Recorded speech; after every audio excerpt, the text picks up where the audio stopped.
ভাঙি চুৰমাৰ কৰা হৈছে এখন বাহন।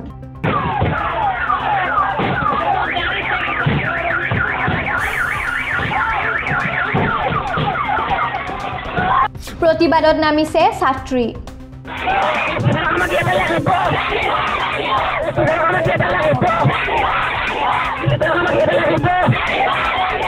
হোষ্টেলৰ ৱাৰ্ডেনৰ স্বামীয়ে কি কৰিলে? বিলাসীপাৰাৰ ৰাণীগঞ্জ উচ্চতৰ মাধ্যমিক বিদ্যালয়ৰ প্ৰাংগণত ছাত্ৰ ছাত্ৰীৰ উত্তাল প্ৰতিবাদ।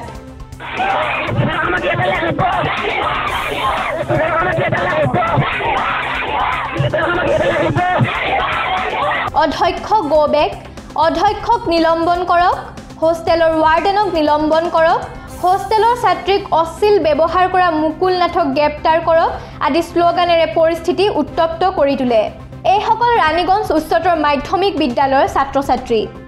বহুদিনৰ পৰা হোষ্টেলখনৰ ৱাৰ্ডেনৰ স্বামীয়ে ছাত্ৰীসকলক অশ্লীল ব্যৱহাৰ কৰি আহিছে, যাৰ ফলত ছাত্ৰ ছাত্ৰীসকলে এইদৰে প্ৰতিবাদত নামি পৰিছে। জানিব পৰা মতে বিদ্যালয়খনৰ হোষ্টেলত মুঠ 40 গৰাকী ছাত্ৰী থাকি নিজৰ পঢ়া শুনা কৰি আহিছে। পিছে হোষ্টেলখনৰ ৱাৰ্ডেনৰ স্বামী মুকুল নাথে অনাধিকাৰভাৱে হোষ্টেলত প্ৰৱেশ কৰি ছাত্ৰীসকলৰ লগত অশ্লীল ব্যৱহাৰ কৰি আহিছে। মুকুল নাথৰ অশ্লীলতাৰ মাত্ৰা চেৰাই যোৱাত ক্ষুব্ধ হৈ পৰিছে বিদ্যালয়খনৰ ছাত্ৰ ছাত্ৰীসকল। ক্ষুব্ধ ছাত্ৰীসকলে হোষ্টেলৰ পৰা নিজৰ সামগ্ৰী লৈ ওলাই আহি বিদ্যালয়খনৰ পদূলিত বহি প্ৰতিবাদ সাব্যস্ত কৰিবলৈ ধৰে। এই ছাত্ৰীসকলক বিদ্যালয়খনৰ সমূহ ছাত্ৰ ছাত্ৰীয়ে সংগ দি পৰিস্থিতি উত্তাল কৰি তোলে। লগতে মুকুল নাথৰ AS17K 3034 নম্বৰৰ এখন এল্টো বাহন ইটা শিল দলিয়াই ভাঙি চুৰমাৰ কৰে। প্ৰতিবাদস্থলীত চাপতগ্ৰাম আৰু বিলাসীপাৰা থানাৰ ভাৰপ্ৰাপ্ত বিষয়া আৰু বিলাসীপাৰা আৰক্ষী চক্ৰ বিষয়া উপস্থিত হৈ পৰিস্থিতি নিয়ন্ত্ৰণ কৰে। ৰাণীগঞ্জ উচ্চতৰ মাধ্যমিক বিদ্যালয়ৰ আমি ছাত্ৰী নিবাসী হোষ্টেলৰ আমাৰ হোষ্টেলৰ মেমৰ হাজবেণ্ড মুকুল নাথে আমাৰ লগত বহুত বেয়া বিহেভ কৰি থাকে। ৰাতিও ড্ৰিংক কৰি আহিও আমাৰ লগত এনেকা গাত টাচ কৰে, এনেকা বহুত বেয়া কথা কয়, যিবিলাক আমি ভাষাৰে প্ৰকাশ কৰিব নোৱাৰোঁ, এনেকুৱা হৈ আছে। তাৰপিছত আমাৰ কালি হোষ্টেলৰ GS মুস্কুৰা বাইক তাই চোৰ মাৰিছিলে আৰু আমাৰ এইবিলাক ব্যৱহাৰ আমাৰ সহ্য নহয় আৰু বহুত ধৈৰ্য ধৰিছিলোঁ। আগতো কৰিছিল, ভাবিছিলোঁ ভাল হ'ব চাগে, আমি নিজে ছেভ কৰি চলিছোঁ, কিন্তু আমি যিমান ছেভ কৰিছোঁ কিন্তু সিহঁতে আমাৰ লগত বহুত বেয়া কৰি আছে। ৰেছপেক্ট দিওঁ কাৰণে আমাৰ লগত এনেকুৱা কৰে। এইকাৰণে আমি হোষ্টেলৰ পৰা চবেই আজি ওলাই আহিছোঁ। আমি আৰু হোষ্টেলত থাকিব নোৱাৰোঁ, এনেকুৱা হ'লে আমি হোষ্টেলত নাথাকোঁ। আজি ৰাণীগঞ্জ উচ্চতৰ মাধ্যমিক বিদ্যালয়ত যিখন আমাৰ ছাত্ৰী নিবাস আছে, এই ছাত্ৰী নিবাস যোৱা ৰাতি ৱাৰ্ডেনৰ যিজন হাজবেণ্ড আছে, এই হাজবেণ্ডজনে 11টা ছাত্ৰী নিবাসত নক কৰি ছাত্ৰী নিবাসত ছাত্ৰীবিলাক যেতিয়া শুই আছিল 11টা 11:30 অনুমান 8টাত, তেতিয়া এই কম্বলটো টানি দিছে। কম্বলটো টানি দিয়া ছোৱালীবিলাকে যিহেতু ছোৱালীয়ে থাকে কেনেকুৱা অৱস্থাত আছিল যি জানে, তেতিয়া ছোৱালীজন চিঞৰিছে। চিঞৰাৰ পিছত ছোৱালীজনক পূৰা চৰ মাৰিছে মূৰত আৰু কৈছে যে যদি তই নেক্সট টাইম এইবিলাক কথা বেলেগক কোৱা তেতিয়াহ'লে তই হোষ্টেলৰ পৰা ওলাই দিম, তোৰ লাল গালি বহিব, কিবা কিবি ধমকি দিছে। ইয়াত ৱাৰ্ডেন আৰু ৱাৰ্ডেনৰ হাজবেণ্ড আৰু প্ৰিন্সিপাল ইয়াত একটা ৰাজ চলাই আছে। ইহঁতৰ তিনিটা একে। গতিকে আমি বহু পৰা শুনি আছোঁ, ছোৱালীবিলাকে কৈ আছে যে বহুত টাইম ছোৱালীবিলাকৰ বেড টাচ যিহেতু কৰি থাকে, যৌন নিৰ্যাতন চলাই আছিল, কত ইহঁতে এডমিশ্যন নাপাবা, তহঁতৰ কেৰিয়াৰ চেছ কৰি দিবি, এইবিলাক কথা কৈ শাৰীৰিক যৌন নিৰ্যাতন চলাই আহিছে বহু বছৰৰ পৰা।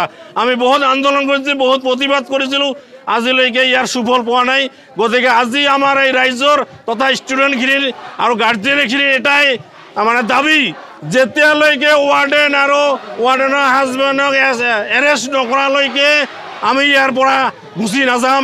এইটো আমাৰ প্ৰশাসন, অসমৰ মুখ্যমন্ত্ৰী, শিক্ষামন্ত্ৰী তথা আমাৰ ধুবুৰী ডিষ্ট্ৰিক্টৰ DC মহোদয় আমাৰ অনুৰোধ, যেতিয়ালৈকে ইয়াক এৰেষ্ট কৰা নহয় দুজনক, তেতিয়ালৈকে আমি ইয়াৰ পৰা গুচি নাযাওঁ।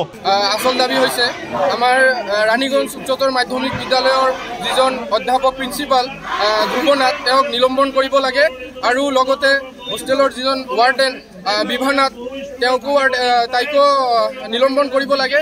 তাৰ কাৰণ হৈছে হোষ্টেলৰ ছাত্ৰীসকলৰ লগত দুৰ্ব্যৱহাৰ কৰে, অশ্লীল ব্যৱহাৰ কৰে আৰু অশ্লীল ব্যৱহাৰ কৰাজন হৈছে হোষ্টেল ৱাৰ্ডেনৰ স্বামী, যিটো নেকি কোনো অধিকাৰ নাই তেওঁৰ হোষ্টেলত থকাৰ কাৰণে।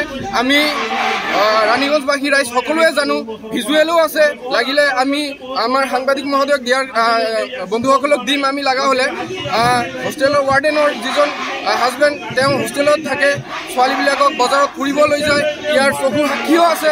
যদি কেতিয়াবা দৰকাৰ হয় বহুতো ৰাইজ দিয়াৰ কাৰণে ৰাজি আছে। আৰু যোৱাকালিৰ ঘটনা, ছাত্ৰী নিবাসৰ ছাত্ৰী ৱাৰ্ডেনৰ যিজন স্বামী মুকুল নাথ, তেওঁ অশ্লীল ব্যৱহাৰ কৰে আৰু কৰাৰ পিছত তেওঁ ছাত্ৰীক কয় যে তোমালোকে কি কৰিব পাৰিবা। এই ধৰণৰ কথাৰ ওপৰত লক্ষ্য ৰাখি আজি ছাত্ৰীবিলাকে হোষ্টেলৰ পৰা ওলাই আহিছে আৰু ৰাণীগঞ্জবাসী ৰাইজ তথা বিভিন্ন দল সংগঠন লগতে দেশী জনগোষ্ঠীয় মঞ্চ, ৰাণীগঞ্জ আঞ্চলিকৰ তৰফৰ পৰাও আৰু এক্স ষ্টুডেণ্টৰ তৰফৰ পৰাও সকলোৱে আহি এই প্ৰতিবাদত সামিল হৈছে। আৰু এই প্ৰতিবাদৰ জৰিয়তে আমি দাবী জনাইছোঁ অতি সোনকালে, অতি শীঘ্ৰে, যিমান সোনকালে পাৰে সিমান সোনকালে এই ৰাণীগঞ্জ উচ্চতৰ মাধ্যমিক বিদ্যালয়ৰ প্ৰিন্সিপাল ধ্ৰুৱ নাথ আৰু লগতে হোষ্টেল ৱাৰ্ডেন বিভানাথক নিলম্বন কৰিব লাগে। যেতিয়ালৈকে এই নিলম্বন নহ'ব তেতিয়ালৈকে এই প্ৰতিবাদ অগ্ৰসৰ হৈ থাকিব, চলি থাকিব। বিলাসীপাৰাৰ পৰা জিয়াৰুল আলমৰ ৰিপৰ্ট, এনি টাইম 24।